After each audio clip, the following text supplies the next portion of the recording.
Mountain Dew vodka? I'd love that. Let's get into the actual interview portion of the stream tonight with our very own Dr. Anna of Folkwise. I have to say up front, every week these questions are put together by the Folklore Sleuth team. Oh, let's go.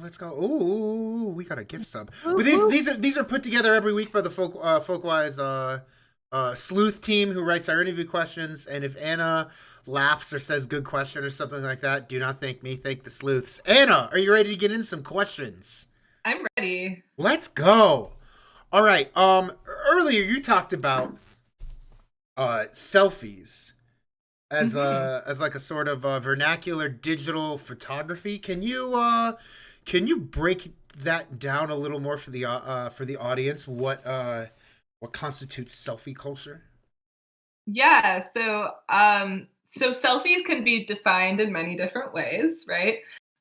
You can think of selfies as any self-portrait that is like a photo that's shared with other people or is taken with a digital camera. That's typically two definitions that people use. Um, But you can also consider photos that are taken by other people that you set up. That's like self portraits in photography. Hmm. Include those that are technically taken by other people that you coordinate and orchestrate or whatever. So either way, I'm talking about the way in which self portrait photos are a part of communication Hmm. between people and a way for people to express themselves. So those two things are super linked. But basically, looking at how visual text intersect with everyday communication Hmm. and everyday expression. So a lot of people have looked at how people express themselves like textually online, for instance, via forums or chat and that sort of thing. Fewer have talked about the specifically visual ways that Hmm. people do that are nonverbal. So a lot of meme analysis even kind of focuses on the text that's there or the sort of like super legible parts of the thing that are referencing other things versus things that are expressing themselves with an image that you create yourself, right? So I was really interested in looking at how that is a part of expression. And looking at selfies, I was immediately drawn to the traditions that were sort of viewed as like frivolous or sort of dismissed Hmm. by a lot of the mainstream sort of like news outlets or even researchers as being too frivolous to study. So I was looking at those that are shared, that are filtered, that are glamorous in some way or another, and that are frequently considered like to be part of feminine behavior online and everyday feminine behavior online. So not that only women obviously share selfies, but that they're considered to be something that is within the realm of women's behavior, which is something that's really interesting, the gendered nature of discourse surrounding selfies. So, Um, oh, yeah. sorry. Go. Finish the thought. Oh yeah. So while I was looking at that, I was drawn to sort of look at the roots, the historical roots of glamour photos Hmm. in American like culture in the United States, the sort of history, which emerges pretty much as soon as photography is invented. There are self portraits, right? Not really glamorous necessarily, but then within 10 years, there are portrait studios that are releasing how-to guides about how to create flattering photos of your sitters. And then there are Interesting. books about retouching and how to properly paint your photos of the people that you are taking photos of. And then when you get into like the 20th century with a lot more potential for amateur photos, so photos that are taken by people outside of like an economic commercial studio Hmm. in the home. Those then or dramatically increased at around the turn of the century with like the Kodak Brownie camera. And we see also then a rise in self-portraits that are glamorous, that are specifically using sort of fantasy settings that are not supposed to look like they're taken in the real world, that are not, you're not supposed to be wearing your everyday street clothes or your professional clothes. It's sort of a fantasy version of yourself that you're presenting. Yeah. So I was looking at the sort of fantasy that's conveyed through selfies and the history of that. So that's like a big part of the dissertation that I was doing. But that's, only one thing that I've studied. So I'm sorry I went off. I literally just defended my dissertation on this, so my brain is like That's why That's that's why I'm fascinating. going off first. That's why this is the first question on the docket.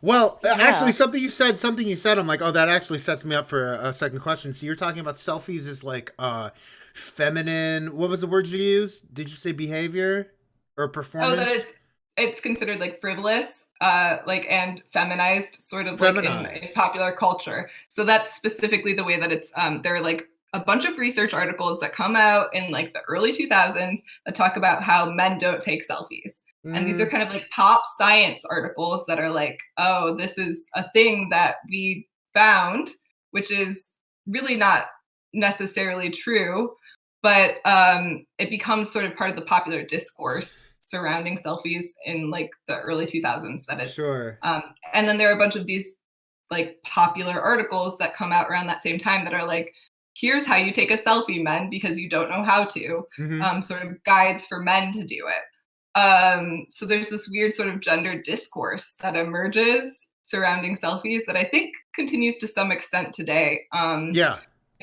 In terms of like popular perceptions. Well, that leads me perfectly into my next question. So what does all this have to do with Facebook's hottest mom? Oh yeah. So that is a very okay. That was my first chapter that I wrote in my dissertation. Hell yeah! Specifically about for a conference paper that was about these contests that are like glamour photo contests, and they're selfies primarily. Sometimes they're explicitly stated that you have to be sharing a selfie, a glamorous selfie. Sometimes they are not. Sometimes they're just a glamorous photo of yourself.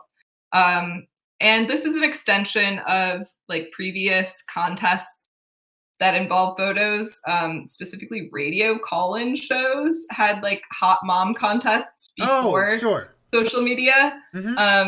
And that's kind of a thing that's existed. Also like cutest baby contests in hospitals have been seen offline beforehand.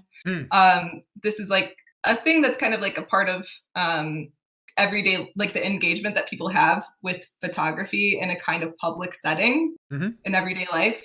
So, but the hottest mom contest photos are basically a thing where they would, so when Facebook was much bigger, when I started my dissertation in 2015, this was, there were a bunch of these groups that were specifically related to sharing a photo of yourself that would be shared with everybody publicly, and then people would vote by putting a thumbs up on it. So the more likes that you had, you would win. And if you won, that meant that you got to be the cover photo on the Facebook group for that month.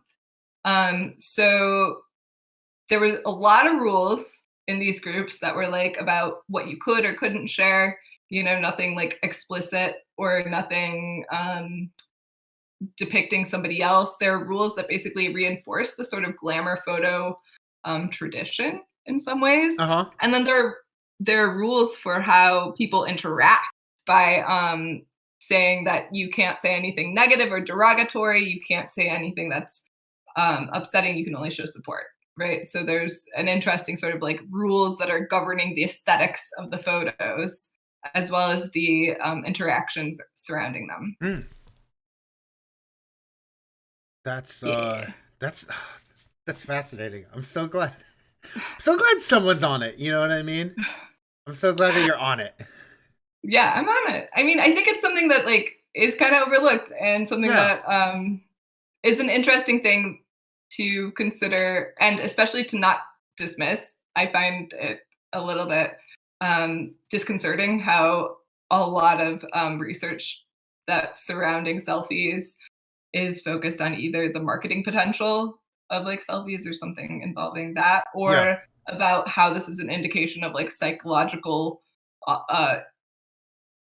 like unwellness Mm-hmm. also. And I think that that's something that's not good. Um, That is interesting. the next section of your interview, I want to transition a little bit into another focus of yours, interest of yours, which is astrology. Yeah. So what is your sun, moon, and rising? Yeah, so my sun sign is Pisces, Uh-huh. and my moon sign is Leo, and my Okay. rising is Scorpio. And I Okay. know, Dom, that we have the same sun and moon sign, which is incredible. I know we have the same sun and moon sign, and I didn't remember what my moon sign was. I just remembered it was we had the same sun and moon sign. But honestly, Anna, I don't know what those three things really mean. Can you explain for the chat what those three things mean and what they do? Yeah. So like the sun sign is usually considered like your sort of like outward face, your presentation of yourself, Uh-huh. what people see of you, etc. Like that's like also generally what people read horoscopes for. So things that Mm. are supposed to be like general prognostications for your like future will be focused on your sun sign. So it's considered the most important part of your personality, according to some. Okay. But the deeper you get into astrology, the less important the sun sign is. Interesting. So once you get really deep, so like, you know, in newspapers growing up, for instance, I would see like in the newspaper in Bowling Green, the back page was comics and then horoscopes. Mm-hmm. And all of that is divided based on your sun sign. That is when you were born, the month, it's divided almost in between the months. So if Yeah. I was born February 29th, you know. Leap year, baby. Leap year baby. So that's deep Pisces energy. Yeah. Not a cusp. Middle of Pisces, the valley of Pisces. Yes. Or the zenith. I don't Or know. the zenith. Okay, sure. That's probably more accurate for the way the stars move. Yeah. So anyway, then the moon sign is generally associated with your sort of like shadow side, your sort of interior, your emotional aspects, maybe the things that are not as obvious at first. Then the rising sign is sometimes associated with like the way that you come off, or your sort of like the front that you have to other people. They say that your rising sign is less important as you age.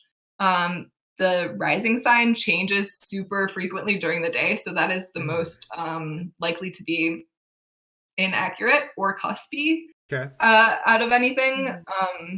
So that's something to consider. But I have a Scorpio rising, which I think is a very cool rising sign to have because of the Kenneth Anger short film. Don't know if I have any Kenneth Anger fans in the chat right now, but if you are, there is the Scorpio rising back patch that's featured. That's really cool. Anyway, so yeah, Scorpio rising is something that is considered to be I think it's something that's considered to be not so great. Scorpios are sometimes made fun of in terms of the astrological signs. Okay, so my I follow-up. think I'm a Scorpio rising. Hell yeah. I'm either a Scorpio rising or a Scorpio moon. I'm one of those. Awesome. Are you interested? Are you able to like guess people's signs, or I personally do not feel like I have the intuitive nature that some people do. I feel like I can say somebody is acting like something, but I hesitate to try to guess. I've never really tried though, honestly. Would you be surprised if I told you I was an Aries? Because I feel like I don't hit a lot of the Aries. I mean, you have a sparkiness to you. I feel like, yeah, but you don't come across as like super duper Aries as some people I know. Interesting. All right. So sorry, No, that's perfect. Anna, my follow-up question is, what is the most Pisces, Leo, Scorpio thing you've ever done? Oh my god, the most Pisces, Leo, Scorpio thing I've ever done. Okay, let me think about this for a second. Wow. Okay, so I'm just gonna go with today because I want to narrow my scope. Why not? So yeah, today I think the most Pisces, Leo, Scorpio thing I've done was as I was talking to Morgan about this stream that I was going on, I told him about some aspect of the Bachelor, which is pretty common for people to talk about, which is the hooju or the hug jump. Or oh yeah. Okay. The hump and jump, sometimes called. But basically, it's like when you run up into somebody's arms and then hug them, and you do like an interlocked elbows, interlocked ankles for the perfect hooju, and then you do a dismount that involves holding hands afterwards. That's the ideal. But anyway, so I was describing this as like a thing that happens on The Bachelor in almost every date. Very common. And as I did that, I was like, hey, do you want to, can I try that right now? I think we need to try ours. I don't know if I'm good at it or not, which I think is a little bit Leo to demand a performance in the middle of the day. Okay. So I did my best hooju. I went up there, did it, I think a great hooju, to be honest. Landed it great, and then thanked him for his participation. And I feel like that was a good combo of Pisces and Leo in terms of like, I'm telling you about something that is like a little bit vulnerable for me because I'm getting ready for an interview, talking about the sort of emotional connections involved with the hooju, and then moving into the display, which maybe the combination then counts as Scorpio rising to take a little bit of the surprise element there. Sure. I like it. My next question is actually, how can The Bachelor provide an insight into American worldview? Oh my God, such a big question. That is a big question. So I think that in general, if you're talking about The Bachelor, you are talking about traditional, and by traditional I mean actually more conservative traditional dating and courtship rituals of the late 20th century, early 21st century. So you see this sort of ritualized like formula that The Bachelor is centered on. So everything about The Bachelor is sort of crystallizing, I think, American dating culture with like American reality TV culture, which has a like survival of the fittest element, often pitting people against each other, demanding one single winner.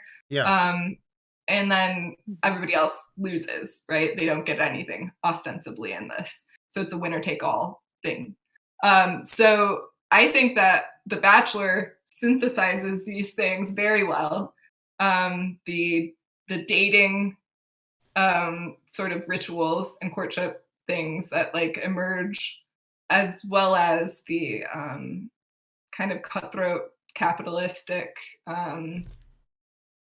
reality TV genre of like the early 21st century. So like Survivor and that sort of thing. I think I could go on in any direction from there. No, that's good. That's good. It floats so perfectly. You want to answer some funsy questions? Sure, yeah. All whatever. right. Okay, so we got to know. Okay, let me first say a couple of these questions are about Bowling Green, Ohio. Oh, fun. So first, I got to know Pisanello's Pizza or Polly-Eyes? Oh my God. Okay, obviously, I'm gonna say Pisanello's as the better pizza. However, I will say that Polly-Eyes pizza, while bad, it's bad pizza. It's like a cracker dough. I did work there as one of my first jobs. And and I appreciate that they really commit to the pizza buffet, which is not common. Love a pizza buffet. Yeah. That's so that's the Midwest in a phrase. Yeah, so you as soon as you sit down and say you're ordering from the buffet, you get to choose a pizza that they will make and put on the buffet. You're offered a slice or two as soon as it comes out, but then it goes to the buffet for everybody in the restaurant to eat from, which I think is a really nice system. That is beautiful. My next question, why is the wind in Bowling Green worse than the wind anywhere else in Ohio? Oh, it's because it's flat. It's because they've uh, a lot of those trees that are there are clear cut so that they can be farmed, and so it's like very very rich soil there because of the swamp that was drained. So this is all like it's all flat.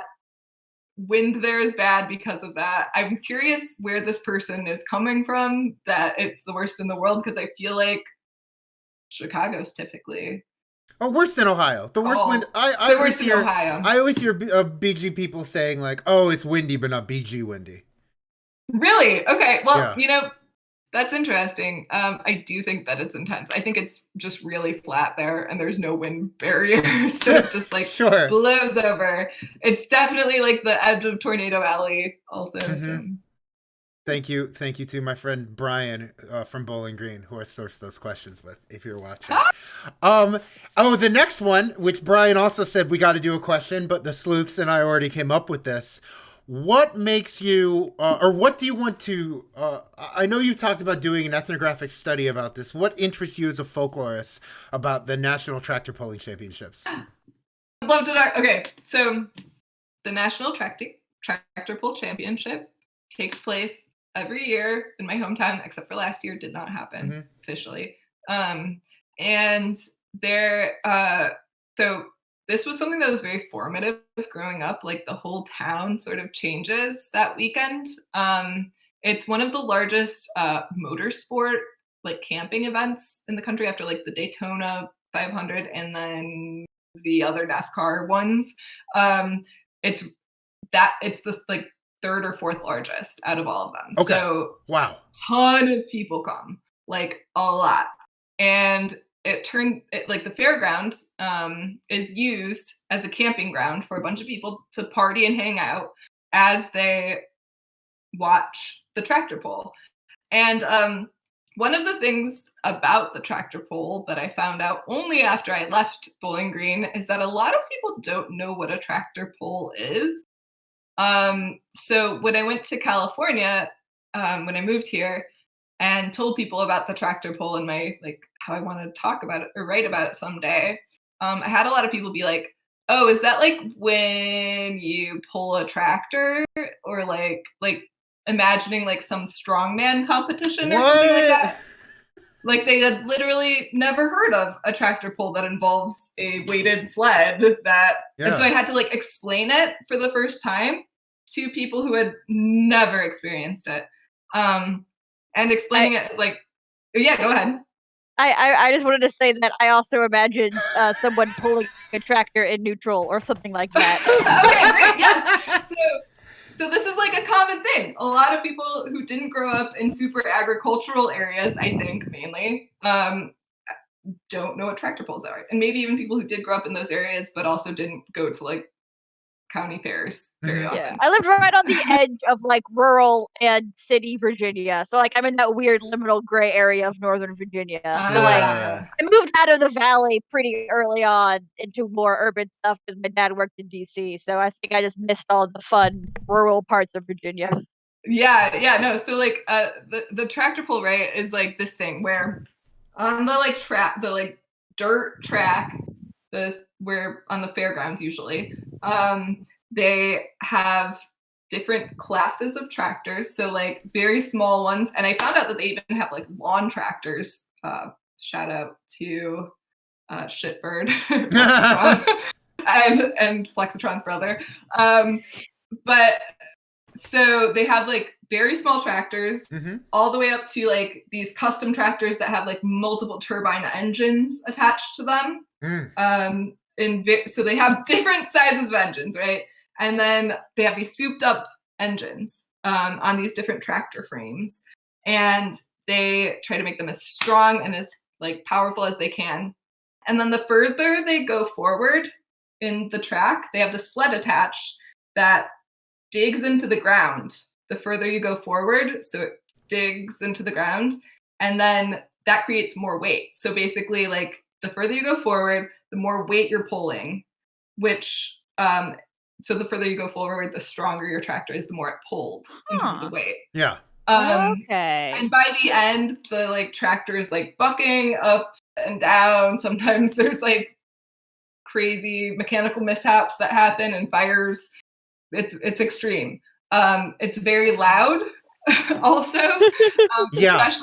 Especially at the upper levels where they have the multiple turbine engines attached, like jet engines. They're turbines that like make a lot of noise, and you have like 4 of them on a tractor at once going, so you can hear it from like miles away across town. Okay. Yeah, Good on Paper 14 says you can hear it inside your house if you live north of Worcester. Yeah, definitely. You could hear it from like my dad's house very quietly, and my dad's house is like 5 miles away. Wow. It's loud. And like if you're there in person, you have to like have earplugs on or be plugging your ears or be dead drunk to enjoy that. Or have hearing loss. Yes. Which maybe that's why a lot of people are drunk there. No, they also like pass out earplugs there sometimes. So someone asked, have you heard of a pig and Ford race? I have not heard of that. I was going to ask, that's feel like a good spot to slip it into, but it also sounds go fascinating. ahead. Yeah. I was gonna ask that question. I have neither heard of a pig or Ford race either. I don't even know what that is. Oh, he'll tell us more later. Okay. All right. I'm waiting. Couple more questions for. Oh, wait. Sorry. Did you finish that thought about what else you want to study about it? Oh my God. So I want to. So my orientation, is the interest between like the spectacle that it creates in the town as like the sort of like tourist attraction. There's not a lot that people really do in Bowling Green other than go to college there. There's a college there. Or this event, like that's what you see on the sign coming into the town is like home of the National Tractor Pull. Anna, or Goth Night at Howard's. That's what I take you to. Yeah, cool well. Yeah. Do you want to talk about that? No. I don't know where to start or where to begin. The tractor pull is much more concrete of a question. Yeah. Goth Night is a very important part of life growing up in Bowling Green. I will say that. And 20 miles north in Toledo, we know about Goth Night in Bowling Green. We will carpool down. Really? Yeah, I'd been to Goth Night before you took me a couple times. That particular one? That particular one. Yeah. That's cool. I didn't know it was that big. Yeah. Oh, yeah. A whole group of my friends, while I was at Cincinnati for college, a whole group of my friends in Toledo would like carpool down every Wednesday. They had like a standard thing, and they knew there's like the in-house dances. Like people like make line dances for like a prayer or like whatever. They were people who were doing those dances. Yeah. They were committed. Yeah, they were very committed. They had oh my God. Absolutely. We know about Howard's. It's made it up to Toledo. Yeah. Okay. Well, I mean, that's very special. They also have like the country night like right after. Before that, they used to have 80s night. I don't know what they had. Yeah. And then during the summers, actually on Wednesdays, they have hermit crab racing. Oh, hell yeah. Yeah. Have you been there for that? No, absolutely not, but I don't know why not. Wait, sorry for following? Oh, no, Gerg23, I love you. Thank you for the follow. Yeah. Give us wait. You can follow, you can subscribe, you can hit us with the Prime sub if your Twitch and your Amazon Prime are connected, and Jeff Bezos can spot you some money. Yeah, no, please, we love the notification in the middle of the interview. That's good. That's the good shit. Don't apologize. Also, Yeah, never mind. Just happy that people are here. Me too. I'm happy that people get to see the interview with Anna. Anna, can you tell the chat about how your high school had a Joseph Conrad themed prom? Yeah, I can do that. That's like a very... Okay. Oh my goodness. I had to actually confirm this recently because I was like, this feels like a false memory. But this is real. And so my 11th grade year, we all read the book Heart of Darkness. And by we all read, I mean, we had a very small class. Mm-hmm. It was like 24 people graduated. It was divided into 2 separate English classes. In every class, we read the entire book out loud. And it was a charter art school. So it was an unusual school. There were like some kids who were like super into arts that were there. Some kids that were like maybe dropping out of like the Toledo public schools. A combination of like different interests as well. So either way, the teacher decided that like her thing that she wanted us to do was like everybody to read the book. So that meant like we were reading literally every book out loud. So Crime and Punishment, we read out loud in class. And so we were all reading Heart of Darkness when we had to vote on the prom theme. At an arts charter high school, people don't really care about prom. First of all, let me just lay that out. So we do not take this seriously. We had to like wait, like after school, like we had to be there to vote on the theme. Nobody cared about it. We were all reading Heart of Darkness though. And then somebody suggested Heart of Darkness as the theme. And then we were all like, yeah, that's the one. And they're like, okay, so like, what are the colors for Heart of Darkness? And they were like, red and black, because it'll be like intense and dark. And I was like, yeah, okay. And then they were like, basically they decided that the theme for the prom, the people who were in the prom committee decided that it was going to be jungle themed, but gothy. And that is what they did. Heart of Darkness themed prom. Perfect. That's Excellent, you were like, if you were to give me, I mean, it's like a 93-page book, so you can get like a 1-sentence summary, and you can be like, what is Heart of Darkness about? The jungle, but goth. Oh, okay. But yeah. Very intense decision on the part of my class. I cannot take credit for that. It was my idea. Lumi in the chat has perfectly encapsulated this prom in emoji form. Evil dance. Or in also, form. Like appropriately encapsulated Howard's Club H Goth Night with Evil Dance. Goth Night. Yeah. And last question for you. What is your favorite bolo tie that you own?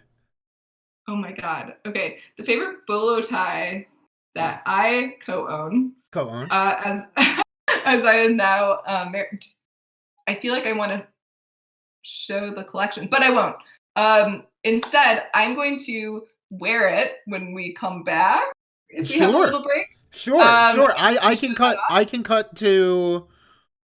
to like me and Shirley, or just me, and give you time to get your bolo tie when we come back. That works for me. That would be great. That works for me. I also have a chat question for when you come back. Actually, can you hit Anna? I'm about to get Anna's activity ready. Can you hit Anna with the question while I get ready for that? Oh yeah. Yeah, sure. Yeah. It goes a little bit more towards the serious side, but while we were talking about selfies, Romy asked if you could talk on something about like the connection between selfies and class. Selfies in class. Okay, yeah, I think there's a lot to talk about there in terms of like expectations for your use of social media. I know that there are, I guess I would be curious what Luomi specifically was talking about, but I think within the context of glamour photos, there's a lot in terms of class to talk about. It's considered something that is like often described, like glamour photos, glamour photo shoots, glamour photo studios, glamour photo aesthetic that is heavily filtered is considered often, or is sometimes referred to specifically as like trashy, right? Mm-hmm. Which implies some sort of class taste level. And I think that has something to do with assumptions about proper presentation of femininity at a class level, that it shouldn't be this sort of heightened fantasy aesthetic. It shouldn't be something that's like heavily, clearly artificially kind of created or conjured. So like glamour involves purposeful use of like fantasy elements in your styling. And I think that's something that's often shunned by this sort of like culturally elite parts of society. They want to appear, or it's valued to appear to be refined in a way that's natural or not drawing attention to the artificiality. And that's something that you can see in a lot of different ways, but I think especially in terms of like expectations of like women's self-presentation. Selfies are all about self-presentation, especially in contemporary culture. Yeah, I think there's a lot to say there in terms of unpacking that. Yeah. Yeah. Sort of like a follow-up connected question from Greg. Does this at all relate to celebrity culture like the Kardashians? Oh, sure. Yeah. So like the Kardashians, specifically Kim Kardashian first, was known for her selfies and was sort of like denounced for her use of selfies as something that like marked her as being not serious or as being shallow. And she kind of leaned into that in a power move by creating a selfie book and really like kind of making that her claim to fame. So she, rather than saying like, oh, I'm going to like stop sharing selfies or something like that, she instead kind of capitalized on it. And I think that in general, the Kardashian clan has been very into capitalizing on these things that are viewed as kind of like potential pitfalls in there, or like are kind of like celebrities are denounced for. They kind of lean into that oftentimes and find ways to commercialize that. So that's definitely what she did there with the selfie book. But also I think you see that continuing then with Kylie Jenner and the other Jenner. What is Kendall? Kendall, yes. There's the continuation of like the use of like selfies to sell things. So like influencer culture uses selfies a lot to as part of like creating celebrity wealth. It's like a way of creating a brand for yourself and selling things. I think there's a lot of authenticity that's implied by using your face in photos. So you can talk about that as well. Well, speaking of oh, sorry, what are you going to say? That's the... Oh, I was just gonna say, could you kind of, so like I know with like on TikTok there is sort of a culture of like there's like the aesthetic line of stuff, like people doing different outfits, or like showing up like outfits fitting, Muppets characters, stuff like that, or just sort of like aesthetic of the day kind of stuff. Could you see that as like an extension of selfie culture, but it's sort of in like this new moving format? Absolutely.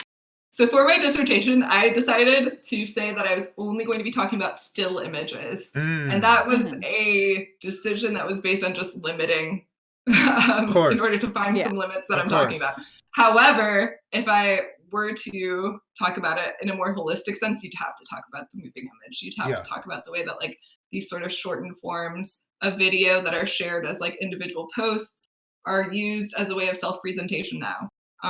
It's like a massive part of TikTok, Instagram, even YouTube, and before that, Vine, right? So all of these things use the sort of like self as a vehicle for presentation and aesthetics, and the way that you style yourself as a big part of that.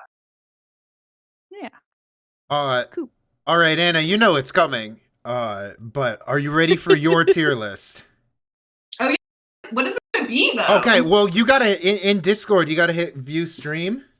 Oh my god. Okay, hold on. I haven't been. Oh, hey, thank you, Turner Canty, for the follow. We're getting so close to our follow goal. When we hit 125, we're gonna have another speed lecture.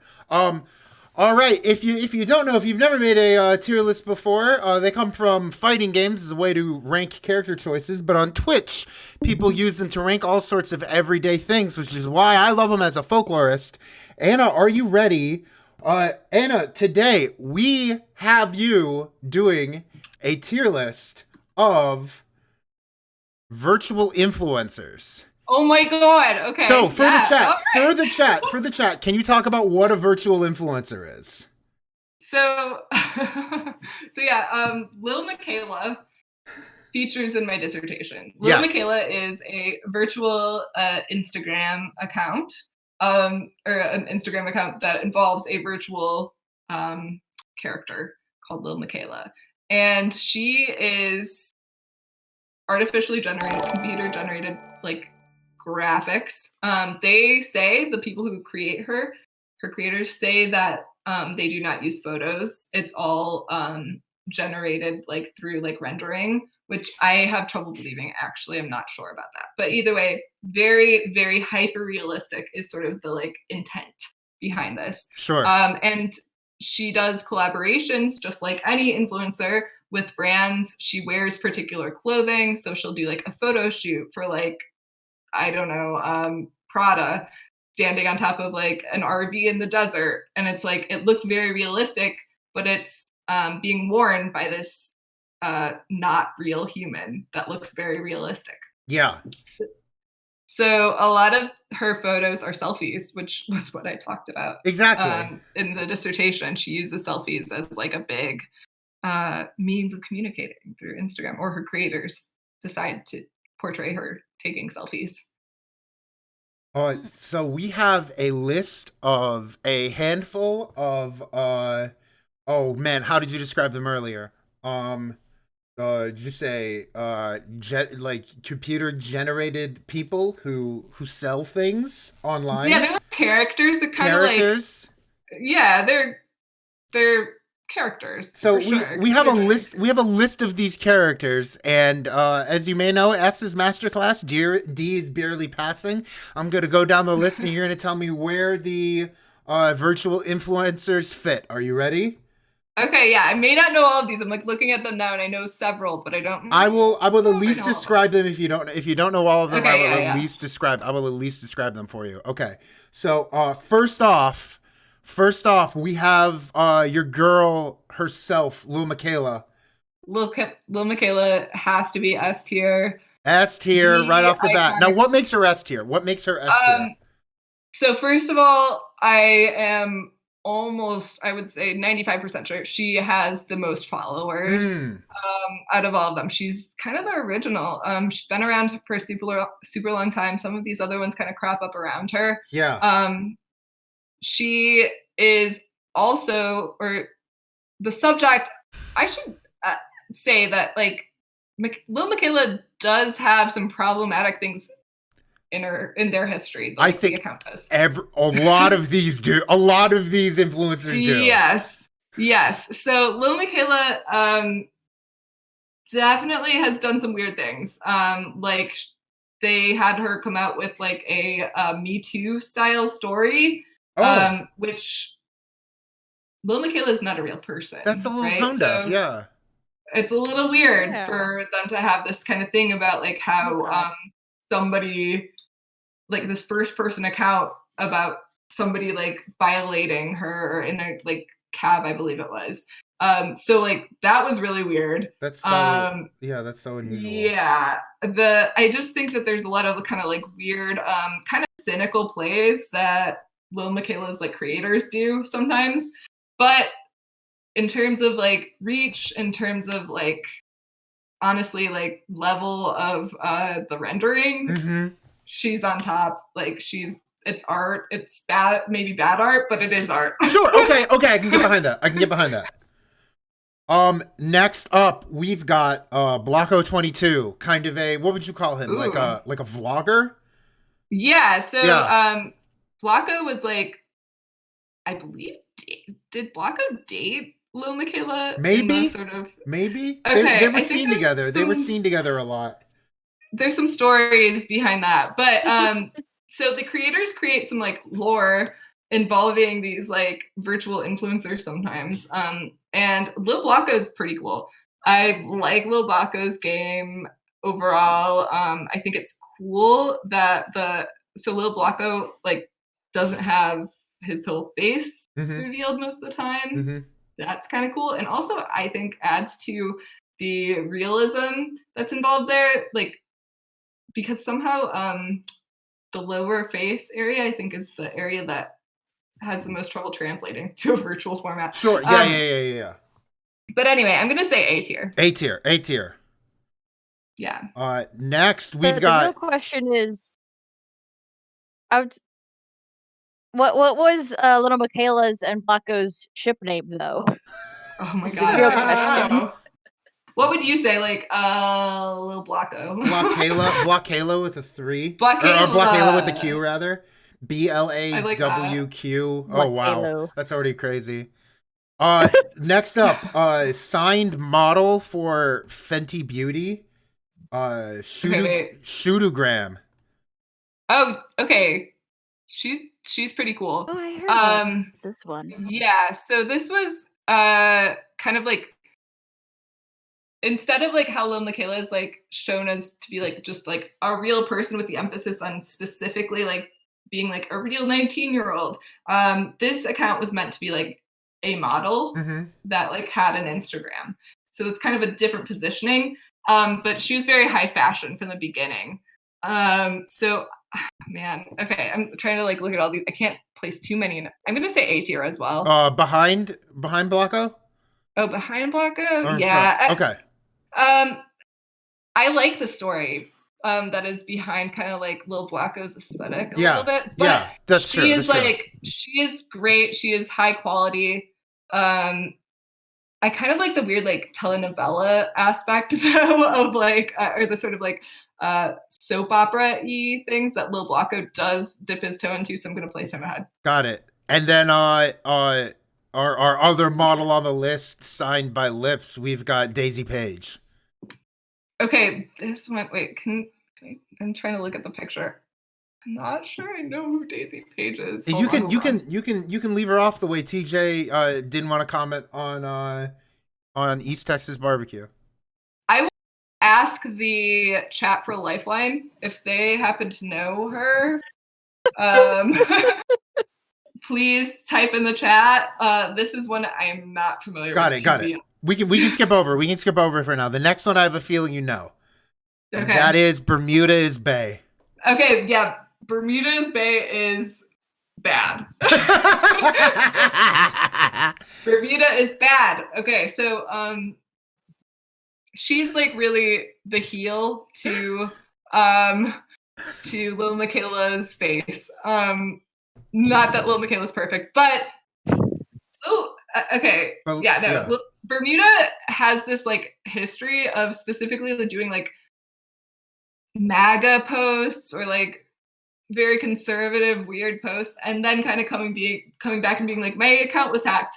Keep in mind, this is all a fake account. There is no such thing as this account being like hacked and making her do different things. Like they would have to hack the like computer generated. It's a kind of like ploy to get more followers and attention, and they do get coverage from like kind of tabloid special interest-y things. So yeah, she's D tier. She's bad. I mean, I appreciate that there's a villain, but you gotta place the villain where they belong. She sounds like not even like, because you use like heel and face, and it's like, you know, when we were growing up, like The Rock was like the heel, but he was at least like fun. Yeah, you know, The Rock was fun.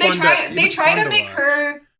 They try to, I mean, I appreciate that. Okay, I will say I appreciate that they're doing this in terms of creating a narrative of universe. But however, it's a raw nerve. Yeah.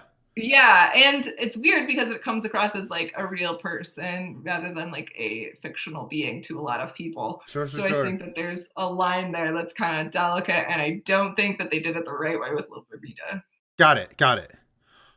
Next up is virtual SoundCloud rapper and viral TikTok star FN Mecca. Oh my god. Okay, so I only barely know who he is, but he's pretty cool too. You know his song, right? Can you sing it to me? AirPod I don't know. shawty, I'ma catch your body, shorty looking sussy. Yes, I do know that one. Okay, yes. And in the video, and in the TikTok, he puts his AirPods into his shotgun and shoots it at the Among Us man. And as the Among Us man like splits in half, you realize it was cake. It was just Oh my god. every meme in October. That's kind of like great. iconic. It really is iconic. And that the big problem I have with him is that he's like obviously an African American cyborg. I almost said man, and because he's got like robot job, but I think he's like an Italian guy who does the voice and like writes all the stuff. And as an Italian, I'm weirded out by the white guy writing him. If I have that correctly, if we got FN Mecca stands in the chat, correct me. But he does have an iconic TikTok. Wow. Yeah, no, that's like, okay, that's pretty cool. I'm going to keep my eye on him. I think that's a great, strong start. Who knows where it's going to go? Gonna say a B. B. Solid B from Mecca. Solid B. Next, we've got Japanese. We have a Daisy Page up. Her IG is gone? Did her IG get nuked? We have a Daisy Page update. Apparently, Daisy Page's Instagram is gone. Yeah. It's been nuked. Really? Oh my Wherever god. that fits in the running. Well, then maybe she doesn't make it on. Maybe she doesn't make it on the list because you need an Insta to make it on the tier list. Has she been around for a while? I just don't know. Wow. Okay. Next up, Japanese model, influencer, etc. Idol. I want to say Emma. Yeah. Okay, I was gonna say Issa, but yeah, Emma. You're right. Okay, so she's pretty cool. I'm interested. I'm gonna say B tier for her too. Is she above Mecca or below Mecca? Right now, for me personally, below, just because I don't know as much about her. Sure, Gonna be honest. Sure. She's not on my radar. However, she does have some good pics on Instagram. True. Oh, what happened here? And then we've got a virtual Twitch streamer. Oh my god, I don't know who this is. I can't tell. Code Miko. I can't see the picture. Code Miko is great, and you can pay if you like sub to her or like use bits to cheer in her channel. You can like enough bits, like you can buy a message. Okay, I'm looking at her right now, and you can display the message on her shirt. Yeah. Does she do like dances too sometimes? She does some dances. She kind of has like a variety talk show. She shows up on I first saw her because she was on Hive Mind on Ludwig's game show. Interesting. Yeah. Okay. I'm interested in her. I'm gonna say C tier as well. Cool. B tier. Sorry, say B tier. B as well. And where are we putting her? Let's do B just because like I don't know. Do the other ones do Twitch? No, not really. But I think the difference might be that there is a person doing her. Oh, not like a brand. There is a tech girl behind a computer. That's kind of interesting. Yeah. That is being shown on camera? I think that's having it mapped over her, but she talks about her like she's not the same person. Like she says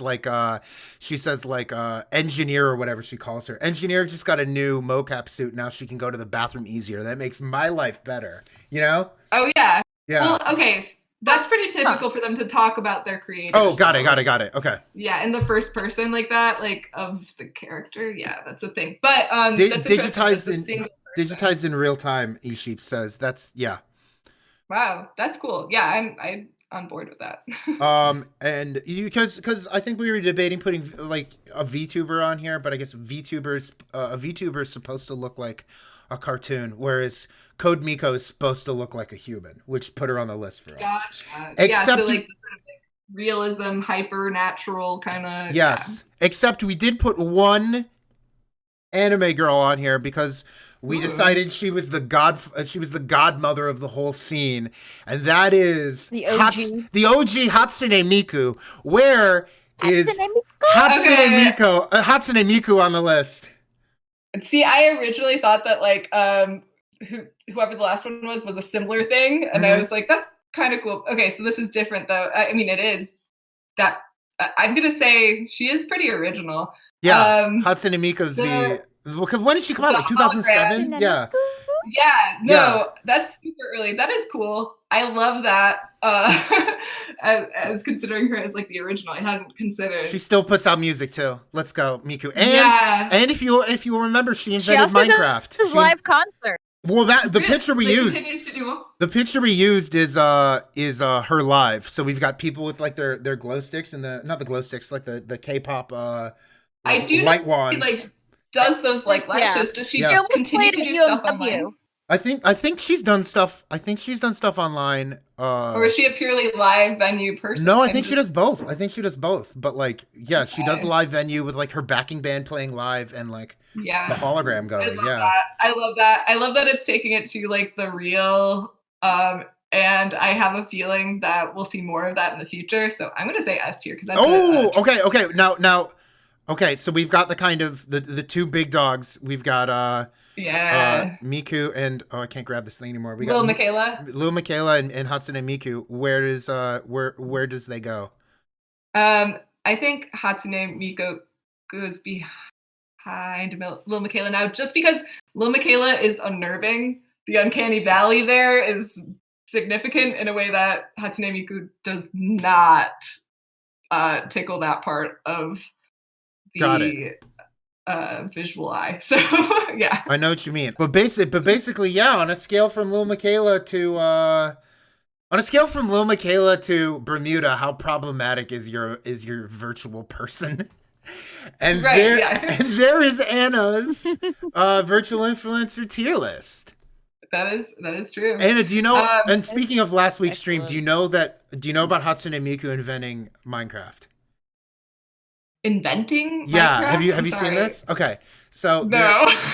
I don't even think it was the real Hatsune Miku account. I think it was Hatsune Miku ebooks. Like if you remember horse ebooks. Yeah. It was the Hatsune Miku ebooks account that was like taking forming random Hatsune Miku sentences, which is even like which is like its own thing. You know what I mean? It's it's like it's several layers. It's So Hatsune Miku ebooks tweeted, "I invented Minecraft." Whoa. And someone tagged Notch, the controversial like the controversial creator of Minecraft, who's like far right, like fascist, transphobe, terrible, like Nordic kind of Nordic kind of like right wing guy. And they tagged Notch. They tagged Notch and said, "Notch, any comment?" And Notch replied, "I can't argue with science." And then Hatsune Miku ebooks replied to Notch, "Shut the fuck up, transphobe. I invented Minecraft." And so Hatsune Miku invented Minecraft is a meme, but also Hatsune Miku invented X is kind of like a folk way of talking about death of the author. So like after J.K. Rowling, went on her whole like self-destructive tirade, a lot of people were just like, can't believe Hatsune Miku wrote Harry Potter. Like, what can't she do? Yeah. So Hatsune Miku has kind of been like this. My favorite thing about her is how she is like this folk understanding for how people can be bad people, but it's kind of like the art can outlive them, and Hatsune Miku is kind of an example of like the art having life. Yeah, it's like the art has life itself. She's like a series of sounds and a hologram, but like the song sings itself, you know what I mean? And that is how people take it back, is by attributing it to Hatsune Miku. So yes, a roundabout way of saying I agree with the S tier placement because she invented Minecraft and Harry Potter. Damn, I did not know about that. So I'm glad to know that there's like a thing to say now when you're like, I'm really pissed that this bad problematic person made this thing that I enjoy. No, you mean Hatsune Miku? She's amazing. I have a few follow-up questions, kind of. I have a personal follow-up question. Do we want to tier list and virtual? I was gonna say at some point we have to break for Anna to get her bolo tie, but if it's a tier list question, ask her right now. Yeah, I was gonna ask about so you mentioned there's people behind these and like the images, and Dom kind of mentioned like it was an Italian guy sort of creating this cyborg black man. So like how I don't know if your research really got into this level, but like sort of the intersections of like these presentations and race. Because I had heard of Shuri, but only in the context of people being upset that this sort of virtual person was theoretically taking away modeling jobs from actual black models, and like or could be used in that sense. And also like a very dark-skinned model too, which, you know, it's like half the point with like her being signed to Fenty Beauty, you know, finally having those darker tones. Yeah. Yeah, no, I think that there's a lot of discussion around that, like trying to be like, oh, we're doing representation without thinking about like, what does that mean though if you, the people who are creating that representation, are not a part of that group. I think that that's like a very big part. I know that Lil Miquela's creators are not white. I believe that they're, one at least is African American. I'm not sure about the other, but I believe that both are not white or identify as people of color. Is Lil Miquela supposed to be Brazilian? I don't remember what she's supposed to be. I think that she's not. I was. It's interesting that we're saying supposed to be, like we're not falling for the illusion. Well, it's true. I mean, they and like program her to be a certain way, right? To appear a certain way. Yeah. And then they create narratives via the posts. And most of these virtual influencers aren't white. Like that, it seems like an interesting choice as well. Like, are any of them white? Couple of them. Well, the MAGA one is. Bermuda is white. Yeah, the MAGA one is. Okay. Yeah, she's white. That makes sense. All right, Anna, you got bolo tie. I love this. All right, Anna, they're cheering for the bolo ties. They're cheering for you. This is your runway. They are going nuts. You got to show them. Okay, so this is one that was purchased as a pack on eBay. As a what? If you look up as like a lot on eBay, if you like look on eBay, people sell like jewelry, vintage jewelry for cheap. Yeah.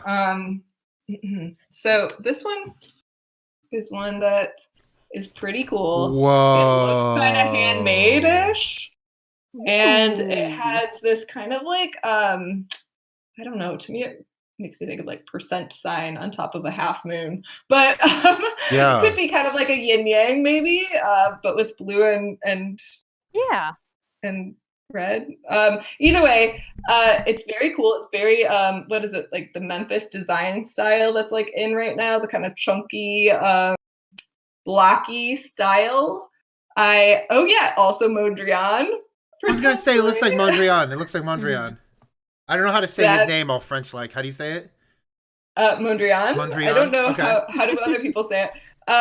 But I think, I like that it's a little bit non-traditional, a little funky. I would wear this with a black shirt. I think it would look really cool and sharp. Maybe next conference. That would be.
have a special emotional.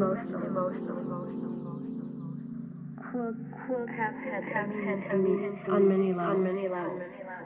Making quilts helped me to get a sense of my own space, sense of finding my way, sense of really working my way out of the labyrinth.